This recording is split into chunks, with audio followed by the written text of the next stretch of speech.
नमस्कार, स्वागत है आप सबका राजनीति के इस अखाड़े में। मेरा नाम है अजय सीतिया।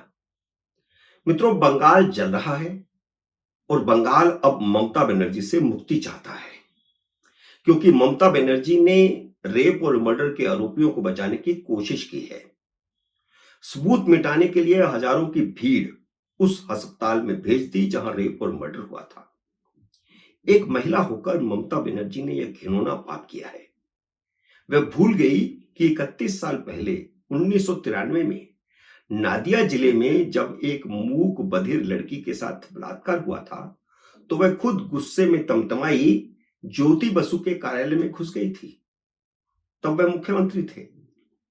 पुलिस ने उन्हें गिरफ्तार नहीं किया था। वह उस समय केंद्र सरकार में मंत्री थी, नरसिम्हा राव की सरकार में मंत्री हुआ करती थी। धक्के मारकर उन्हें बाहर जरूर निकाल दिया था। तब उन्होंने कम्युनिस्ट शासन को उखाड़ फेंकने की कसम खाई थी। आज भी वही हालात हैं बंगाल में, वही रेप और मर्डर भी। आज जनता ने उन्हें उखाड़ फेंकने की कसम खाई है, क्योंकि 31 साल बाद वह बलात्कारियों के साथ खड़ी है। एक डॉक्टर के रेप और मर्डर के खिलाफ छात्र सड़कों पर उतरे हैं, तो ममता बनर्जी ने नबन्ना अभियान का आयोजन करने वाले स्टूडेंट लीडर सियान लाहिड़ी को गिरफ्तार करवा दिया है। कितना फर्क है। कम्युनिस्टों का क्रूर शासन था, लेकिन उन्होंने ममता बनर्जी को गिरफ्तार नहीं किया था।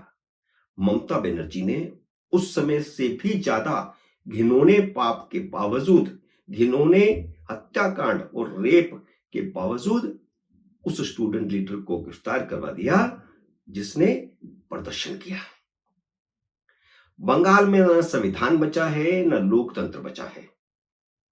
खुद सुप्रीम कोर्ट ने टिप्पणी की है कि वहां कानून का शासन नहीं रहा, लेकिन नरेंद्र मोदी राष्ट्रपति राज लगाने की हिम्मत नहीं जुटा पा रहे, क्योंकि राहुल गांधी से लेकर के अखिलेश यादव तक और उद्धव ठाकरे से लेकर के शरद पवार तक सब ममता बनर्जी के साथ खड़े हैं।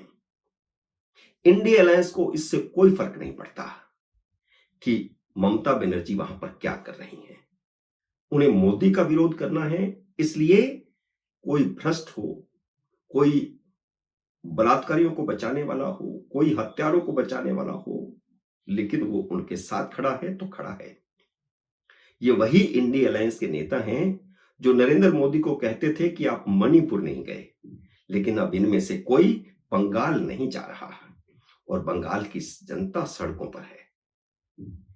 ना बंगाल की जनता की ने कोई आवाज सुनाई देती है। अब बंगाल में राष्ट्रपति द्रौपदी मुर्मू की एंट्री जरूर हुई है। शायद यह पहला मौका है कि किसी राष्ट्रपति ने किसी एक घटना पर टिप्पणी की हो। उन्होंने कहा है कि वे खुद बहुत भयभीत हैं कि कोई सभ्य समाज इसे कैसे बर्दाश्त कर सकता है। तो सवाल यह भी है कि क्या मोदी बर्दाश्त कर पाएंगे? कितने दिन तक बर्दाश्त कर पाएंगे?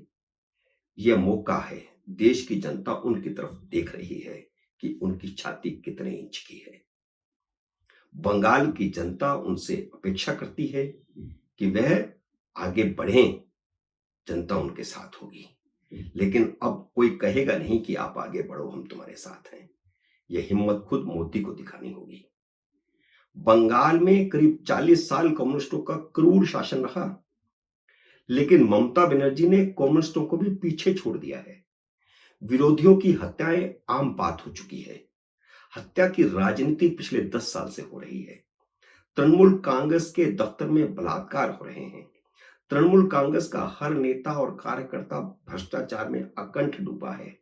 भ्रष्टाचार, रेप, मर्डर तृणमूल शासन की कार्यशैली बन गई है। इसलिए छात्र सड़कों पर उतर आए हैं। जब छात्र सड़कों पर उतरते हैं तो सरकारों का पतन निश्चित है।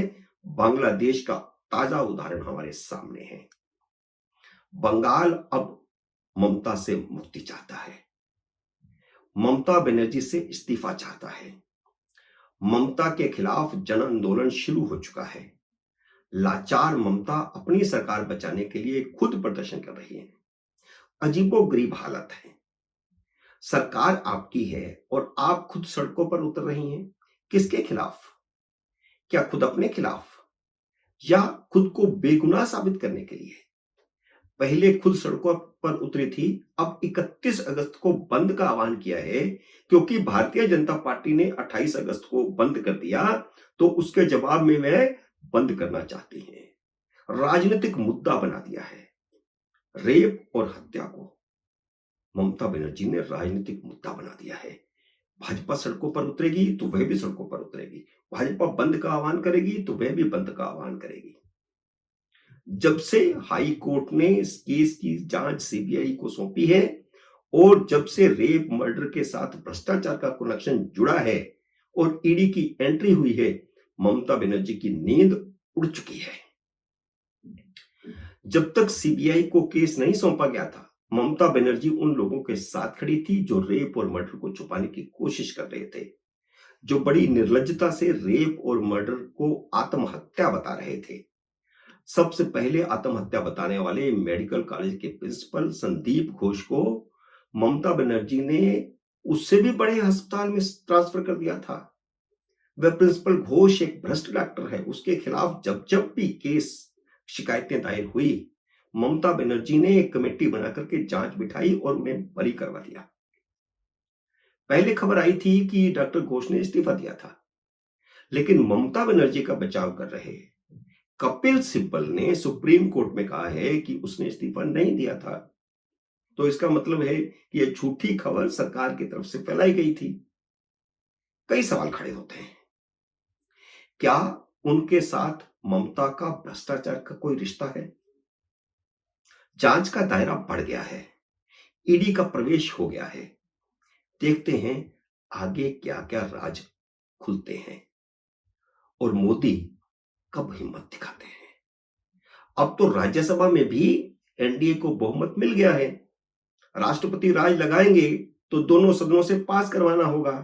अब तो उसमें कोई मुश्किल भी नहीं है। सुप्रीम कोर्ट के दखल की संभावना भी नहीं है, क्योंकि सुप्रीम कोर्ट ने तो खुद कहा है कि वहां कानून का राज नहीं है। देश फिर से मोदी के साथ खड़ा होगा जब वह खुद आगे बढ़ेंगे।